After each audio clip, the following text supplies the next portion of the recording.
जिंदगी की राह में आप सबका हार्दिक स्वागत बा। ई कार्यक्रम बाइबल का विधिवत अध्ययन हवे। हमार ई उद्देश्य है कि आप सब परमेश्वर की इच्छा से अवगत हो जाएं, ताकि ओकरी विरुद्ध क्यों ऐसन काम ना करी कि दंड का भागी होखी। बाइबल सगरी मानव जाति खातिर छुटकारा का संदेश है। कृपा करके देखी सुनी, ताकि परमेश्वर आपकी जिंदगी का रास्ता दिखावे वाला ठहरस।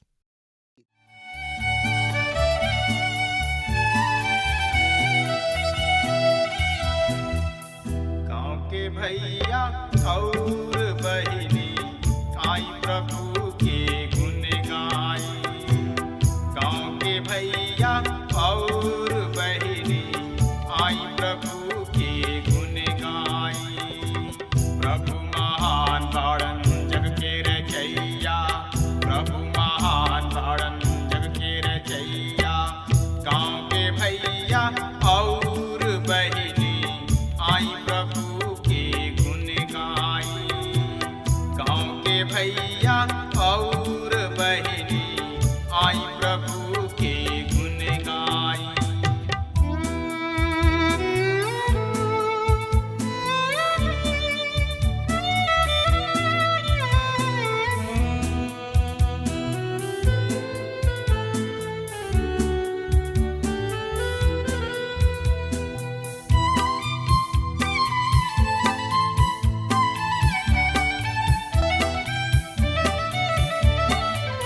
आकाश के तरई बन के चिरई उनकर भजन करे। भूमि नदिया और चटनवा जोर से थपरी पीटे। हमर मसीही फिरीत आई, प्रभु चरण के सट जाई। प्रभु महान बाड़न जग के रचैया, प्रभु महान बाड़न जग के रचैया। गाँव के भैया और बहिनी आई प्रभु के गुण गाई।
प्रभु यीशु मसीह के नाम में प्यार भरल नमस्कार बा। हाँ मित्र, हमनी के जवन समय सूची पाठ 2 के खातिर बा वो हमनी के बतावेले कि योना मगरमच्छ के पेट से निकलले। अभी भी उनकर लक्ष्य 99 ही बा और अभी उ ए सूखा मैदान स्थल पर उगिल दिहल जइहे। पहला हम कुछ बात पर गौर करब। जब योना ओह मगरमच्छ के पेट में रह सकतणे, योना के अनुभव सब पर विचार करे के। कब योना प्रार्थना कइले? सवाल ई उठता कि योना प्रार्थना कब कइलन? कौना समय योना प्रार्थना करे के सोचले? आई देखल जाओ योना नबी की किताब 2 अध्याय के 1 पद ए तरी से बता रहल बा। तब योना ओ मगरमच्छ के पेट में से अपना परमेश्वर यहोवा से प्रार्थना कइलन। हाँ श्रोता मित्र भाई बहन, तुरंत कोनो आदमी हमरा से पूछ सकताने कि योना मगरमच्छ के पेट में अंदर मुअल रहन और यहोवा परमेश्वर उनका के मुअला में से जिंदा कइलन। लेकिन यहाँ यह पद में कहताने कि योना उनका पेट से अपन यहोवा परमेश्वर से प्रार्थना कइलन। एकर अर्थ कि ऊ ओह मगरमच्छ के पेट में जिंदा रहन। ई बात बिल्कुल सत्य बा, लेकिन हमार सवाल बाकी कब योना प्रार्थना कइलन? का जब पहला हाली सुतल रहन तब, या फिर जब उनका मालूम भइल कि ऊ मगरमच्छ के पेट में बाड़े तब? उनका प्रार्थना करे के ऐसन महसूस भइल?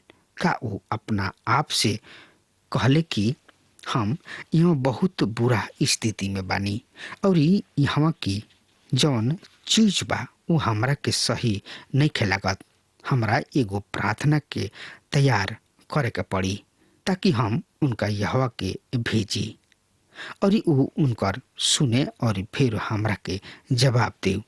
का योना वो प्रार्थना के तैयार करे खातिर बहुत वक्त लागता? का ऊ कहले कि हम ओकरा के 2 दिन तक लिख के स्मरण करब और फिर तीसरा दिन यह परमेश्वर के सामने ओकरा के कहब? ना, योना ऐसन काम ना कइलन।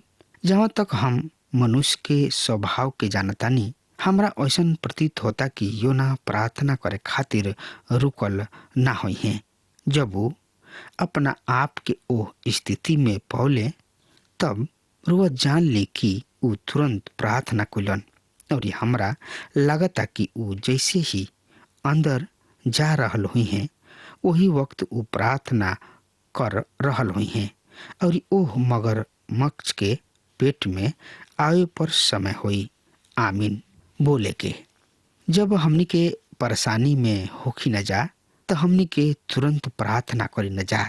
हमनी के प्रार्थना के लिखी न जाना, ओकरा के सुंदर शब्द से सजाई न जा भी ना। बस हम ओह यह परमेश्वर से अपना मन के बात के रख दी न जा। यह हमनी के बहुत बढ़िया समझलन। उन्हें ओह सुगर शब्द के जरूरत ना हुई। जब योना के ऊपर वो मुसीबत आयल तब वही वक्त वो यहोवा परमेश्वर से विनती कइलन जौना तरी से हम करतानी और जैसे रुआ करीना। जब हमनी के ऊपर मुसीबत आवेला, रुआ मुसीबत के वक्त प्रार्थना करे खातिर रुकिना ना, बल्कि जल्दी ही प्रार्थना करे शुरू करीना। और हमरा पूरा भरोसा बा कि योना भी कुछ ऐसन ही कइले हुई हैं। जब योना मुंह के पेट के ओर घुसत रहले तब वो ये प्रार्थना के कइले हुई हैं और वो मगरमच्छ के पेट में आवे पर समय आमीन बोले के होई। कुछ लोग तैब शब्द पर बड़ा जोर देले। तब योना ओकरा पेट में से अपना परमेश्वर यहोवा से प्रार्थना करे के कहले। उनकर माने के बाद कि 3 दिन और 3 रात मगरमच्छ के पेट में रहला के बाद जब वो प्रार्थना कइले, लेकिन एकर मतलब नहीं खे। तब शब्द के सीधा सा अर्थ ई बा कि योना अब हमनी से कहानी के स्पष्टता से विस्तृत रूप से बतावे चाह रहल बने। उ हमनी से बतावे चाह रहल बाड़े कि मगरमच्छ के पेट में का भइल। आई अब हमनी के देखल जाओ योना के प्रार्थना कोयला के बारे में। योना नबी की किताब 2 अध्याय के 2 पद एह तरी से बता रहल बा, सुनी ध्यान से। उ संकट पड़ला पर हम यहोवा परमेश्वर की पुकारनी और उ हमरा के जवाब दिहले। हम सहायता करे खातिर अधलोक के गहराई से पुकारनी और तू हमार सुन लिहला। हाँ श्रोता मित्र भाई बहन, यहाँ ध्यान देवे जोग बात बा कि योना कहले हम संकट में पड़ल यह परमेश्वर के दोहाई देहनी और उ हमार सुन लिहले। योना कहते कि यहोवा उनकर विनती के सुन ले और ई बात ध्यान देवे जोग बात बा। योना आगे कहते कि अधलोक के ओदर में से हम चिल्ला उठनी और तू हमार सुन लिहला। योना अधलोक ओह मगरमच्छ के पेट के कहताणे और अधलोक के जगह जहाँ मरल लोग रहलन और जहाँ मुअल रहलन वहाँ जीवित कैसे रह सकताणे। योना ई महसूस करत रहले कि ओह मगरमच्छ के पेट में बवेल पड़ल बाड़े और यहोवा ही उनका से छोड़ा सकताणे। हाँ श्रोता मित्र भाई बहन, यहोवा ही उनकर सुनी है और मुअला में से जिंदा करी है। सवाल ई नइखे कि का यहोवा परमेश्वर योना के ओह मगरमच्छ के पेट में जिंदा रख पौले रहन। योना के जिंदा रखल असंभव ना रहे।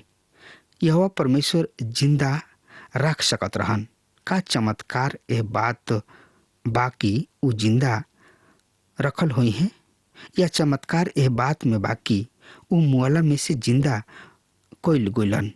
चूंकि ई किताब पुनरुत्थान के विषय उदाहरण देता, ऐसे हम कहब कि यह परमेश्वर उनका के मुअला में से जिंदा क दिहले। कई हाली ई सवाल कोइल गोइल कि का कोनो मछली के अंदर जिंदा रह सकता, लेकिन इस सवाल उठावल गलती ही होई। काहे कि ऐसन सुनले बानी कि लोग मछली द्वारा निगलल गोइल और बाद में वो बीतल बतौले। और ई बात गौर करे के भी बाकी अगर योना मगरमच्छ के पेट में जिंदा रहन त ई कोनो बहुत चमत्कार के बात भी नहीं खे। बहुत लोग के ऐसन अनुभव प्राप्त बा। एगो सच्चा घटना बा जब 2 लोग 2 दिन और 2 रात तक एगो बड़ मगरमच्छ के पेट में जिंदा रहन। जब ई संभव बा तब फिर एगो भविष्यवक्ता खातिर काहे ना, जबकि उ यहोवा परमेश्वर के आश्रय में बाणे। ए कारण हमनी के यहोवा परमेश्वर की बात पर शक ना करे के चाही। यहोवा परमेश्वर के खातिर सब कुछ संभव बा। लेकिन अब जब ई बात साफ बा कि ऐसा लोग हमें जौन की मछली के पेट में दिन काट चुकल बाणे, तो सवाल उठता कि फिर योना के किताब में कौन सा अलग बात बा जौन की सबसे बड़ चमत्कार बा। योना के विषय में यह परमेश्वर द्वारा मुअला में से जीवित कइल गइल। हम उनका के फिर याद दिलावे चाहतानी कि हमने किने ई सवाल नइखे कि का यह परमेश्वर कोनो आदमी के 3 दिन और रात मछली के पेट में जिंदा रख सकताणे या ना, बल्कि सवाल ई बाकी का यहोवा परमेश्वर योना के सचमुच जिंदा रखले। श्रोता मित्र भाई बहन, तो एकरा बारे में और ज्यादा से ज्यादा जानकारी खातिर अपन पवित्र शास्त्र बाइबल में देखी योना नबी की किताब 2 अध्याय के 3 पद एह तरी से बखान कर रहल बा। तू हमरा के गहिरा सागर के दिल में फेंकले रहा। हम धारा सबसे घेराइल रही। तुहार लहर और तरंग सब हमरा के लपेट ले रहे। हाँ श्रोता मित्र भाई बहन, ये पद के हमनी के आसानी से ना ले सकत। अगर योना मगरमच्छ के पेट के अंदर जिंदा रहले तो उ मगरमच्छ के तरी ही जिंदा रहले, काहे कि उ जल से भर गुल रहन। योना कहताने और हम धारा में सबके बीच में पड़नी, तोहार भड़कावल सब तरंग और लहर हमरा ऊपर से बह गइल। दूसरा शब्द में कहल जाओ श्रोता मित्र भाई बहन, योना कहे चाहत रहन कि उ भिंग गोरन ई बात एह बात के साबित कर देला कि उ 3 दिन और 3 रात जिंदा रहन। पढ़ी हमरा संगे योना नबी की किताब 2 अध्याय के 4 पद।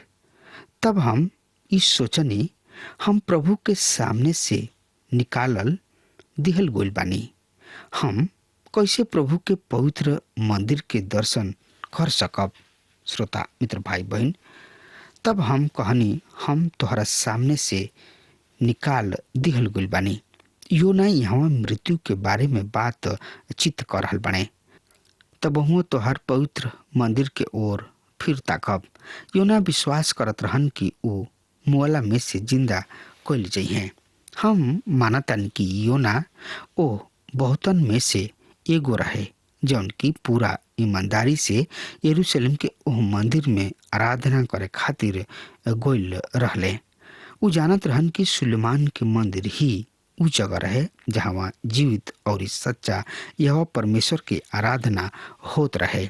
योना कहतानी कि हम फिर तोहरा पवित्र मंदिर के ओर ताक सकब और यहोवा परमेश्वर हमरा के फिर उठाई हैं। योना नबी की किताब 2 अध्याय 5 पद एह तरी से बतावता, हम समुद्र में डूबत रही, हमरा चारों ओर पानी ही पानी रहे, हमरा सिर में सेवार लेपटाइल रहे। हाँ श्रोता मित्र भाई बहन, हम पानी से यहाँ तक घेराइल रही कि हमार प्राण निकले पर रहे। गहिरा सागर हमरा चारों ओर रहे और हमरा कपार में सेवार लेपटाइल रहे। ई जौन मगर मछ उस समुद्र सेवार के खाइल करत रहे और उ मगरमच्छ के पेट में भरल रहे। हाँ श्रोता मित्र भाई बहन, का रुआ के लागता कि योना जौन की उनका ऊपर बीतल बात बता रहल बने उ काफी आनंददायक ह? ना, हमरा ऐसा नहीं लागत। हमरा ऐसा लागता कि उ ई कहे चाहत रहन कि उ काफी गहराई में चल गुलन और उ मर गुलन। योना 2 अध्याय के 6 पद एह तरी से बता रहल बा, हम पहाड़ के जड़ तक पहुँच गोल रही, हम अधलोक में आ गोल रही, जहाँ अर्घ लाव हमरा के सदा के खातिर बंद कर देले रहन। फिर भी हे प्रभु हमार परमेश्वर, तू हमारा जिंदगी के मृत्यु के गढ़ा से ऊपर ले अइला। हाँ श्रोता मित्र भाई बहन, हम पहाड़ सब के जड़ तक पहुँच गइल रही, हम सदा खातिर जमीनी में बंद हो गइल रही। योना यहाँ मृत्यु के विषय में बात कर रहल बने। तब हे परमेश्वर यहोवा, तू हमारा प्राण के गढ़ा में से उठावला। गढ़ा शब्द मृत्यु के ओर संकेत करता। रुआ पढ़ी हमरा संगे प्रेरितों के काम 2 अध्याय 25 से 31 पद में, तो ई बात रुआ के स्पष्ट हो जाई, जहाँ पतरस यही बात के विषय में बातचीत करतने। हमनी के प्रभु यीशु मसीह के विषय में जवन चमत्कार के बात बा उ ह कि जब वो मुअले त उ अधलोक के ना देखले, मृत्यु के ना देखले, उनकर शरीर सड़ल भी ना। और ई अंतर बा योना के अनुभव में और यह परमेश्वर के अनुभव में। योना अधलोक के देखले, उ मृत्यु के देखले। स्पष्टता उनकर शरीर ओह 3 दिन और 3 रात में सड़े जैसन हो गइल। तब वो हे परमेश्वर यहोवा, तू हमारा प्राण के गढ़ा में से उबार दिहला। हाँ श्रोता मित्र भाई बहन, यहाँ पर हमारा बुद्धि के अनुसार योना ई कहल चाहत रहन कि उ मुँह गइले और ई यहाँ चमत्कार बा उनकर जीवित होखला के पुनरुत्थान। और ई सबसे बड़ चमत्कार है कोनो भी बात से। हमरा ऐसा लागता कि हमनी के पुराना नियम के किताब में ई बहुते महत्वपूर्ण किताब है, काहे कि ई हमनी के पुनरुत्थान के विषय में बतावले। मुक्ति पावे खातिर हमनी के जानल बहुत ही जरूरी बा कि एकर 2 खंभा बा, ओकरा में से एगो पुनरुत्थान है। हाँ मित्र, आज यह परमेश्वर के मंदिर 2 बात सब पर टिकल बा, एगो ख्रिस्ट के मृत्यु और दूसर का पुनरुत्थान पर। ये दोनों बात हमनी के पुराना नियम में पढ़ी न जा और ये किताब उनकर पुनरुत्थान के स्पष्ट करता। योना नबी की किताब 2 अध्याय के 7 पद एह तरी से बता रहा बा, जब हमार प्राण मूर्छित रहे हम प्रभु के याद दिलौनी, प्रभु हमार प्रार्थना तोहरा तक तोहरा पवित्र मंदिर में पहुंचल। हाँ श्रोता मित्र भाई बहन, जब योना वो बड़ मछली द्वारा लीलल गोलन, वो डरा गोल रहन और वो तुरंत यह परमेश्वर के पुकार ले। हम मूर्छा खाए लगनी। हमरा ऐसा लागता कि बेहोश होखला के 5 मिनट पहले उ यह परमेश्वर के याद कैले हुई हैं। योना कहतने, जब हम मूर्छा खाए लगनी तब हम यह परमेश्वर के याद कैनी।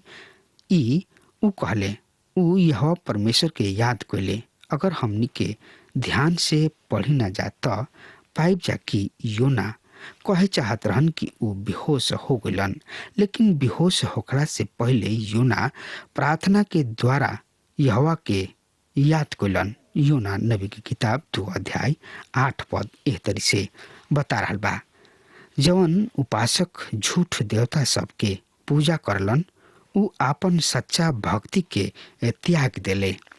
हाँ श्रोता मित्र भाई बहन, योना कहे चाहत रहन कि धोखा के अर्थ वस्तु सब पर मन लगावल खोखलापन है। योना कहताने कि जवन खोखा के चीज पर मन लगावेलन उ अपना करुणा निधान से दूर हो जाले। योना इस समय कहताने कि हम जीवित और सच्चा यहोवा परमेश्वर के पुकारनी और अब हम उल्टा दिशा में नहीं जा रहल। अब हम सच्चाई के और पास आगुल बानी। अब हम परमेश्वर की योजना के बढ़िया तरी समझ रहल बानी और हम उनका के पुकारनी और हम पौनी की वो हमरा पर दयालु हमें। योना नबी की किताब 2 अध्याय के 9 पद पर हम धन्यवाद रूपी स्तुति बलि तुहरा के अर्पित करब। जौन मनत हम मन ले बानी ओकरा के पूरा करब। निसंदेह प्रभु ही उद्धार करता हमें। हाँ श्रोता मित्र भाई बहन, पर हम ऊंचा शब्द से धन्यवाद कह के तोहरा के बलिदान चढ़ाई। दोस्त, हम अपने आप एह बात के अंदाजा भी लगा सकतानी जाकि योना के दिल में यह परमेश्वर के प्रति कतना आदर और धन्यवाद हुई। जब वो मगरमच्छ उनका के जमीन पर उगिल दिहले, उ यह परमेश्वर के मुआला से बचावे खातिर दिल से यह परमेश्वर के धन्यवाद देतड़े। उ कहतड़े कि जवन मनत हम मननी ओकरा के पूरा करब। का रुआ बता सकतानी कि योना के मनत का रहे?